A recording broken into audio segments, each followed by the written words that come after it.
அஸ்ஸலாமு அலைக்கும். Welcome to எங்கள் சமையல். இன்றைக்கி நம்ம சேனலில் ஸ்நாக்ஸ் அண்ட் பேக்ஸில் ஈவினிங் டைமில் ரொம்ப ஈஸியாக செய்யக்கூடிய ஒரு ஸ்நாக்ஸ் எப்படி பண்ணுறதுன்னு தான் பார்க்க போகிறோம். இதுக்கு ஒரு கப்பில் மைதா எடுத்திருக்கேன். 200 கிராம் இருக்குது இதோட அளவு. இதை ஒரு பவுலில் சேர்த்துடலாம். அதே கப்பில் அரை கப் அளவுக்கு ரவை எடுக்கிறேன். 100 கிராம் இருக்கும். அதையும் இந்த மைதாவோட சேர்த்துக்கலாம். அதே கப்பில் 3/4 கப் 150 கிராம் சர்க்கரை எடுக்கிறேன். அதையும் இதோட சேர்த்துக்கலாம். ஒரு முட்டை ஒன்று சேர்த்துக்கலாம். ஒரு கப் பால் சேர்த்துக்கலாம். சேர்த்து நல்லா கலந்துடலாம். பால் தேவையான அளவு சேர்த்துக்கலாம். இதை நம்ம மிக்ஸ் பண்ணி பார்த்துட்டு அதுக்கப்புறம் தேவைன்னா மறுபடியும் ஊற்றிக்கலாம்.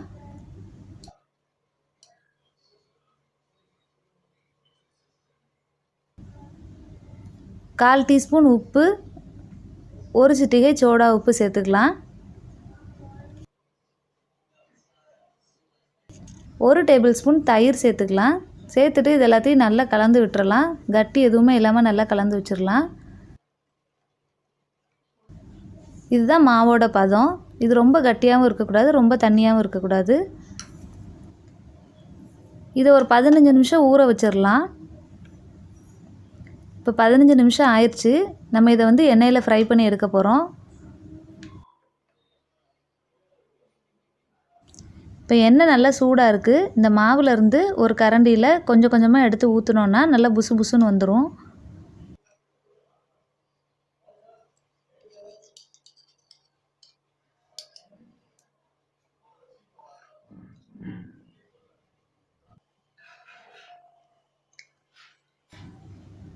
இப்போ ஒரு பக்கம் நல்லா சவந்துருச்சு. இன்னொரு பக்கம் திருப்பி போட்டுடலாம்.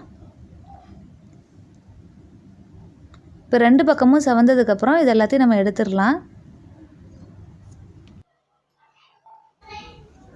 ரொம்ப ஈஸியான ஒரு ஸ்நாக்ஸ் ரெடி ஆயிடுச்சு. இதை செய்கிறது ரொம்ப சுலபந்தான். டேஸ்ட்டும் ரொம்ப அருமையாக இருக்கும். இதை நீங்கள் ட்ரை பண்ணி பாருங்கள். எப்படி வந்துச்சுன்னு கமெண்ட் பண்ணுங்கள். இந்த வீடியோ உங்களுக்கு பிடிச்சிருந்துச்சுன்னா லைக் பண்ணுங்கள். எங்கள் சமையலுக்கு சப்ஸ்கிரைப் பண்ணுங்கள். தேங்க்ஸ் ஃபார் வாட்சிங்.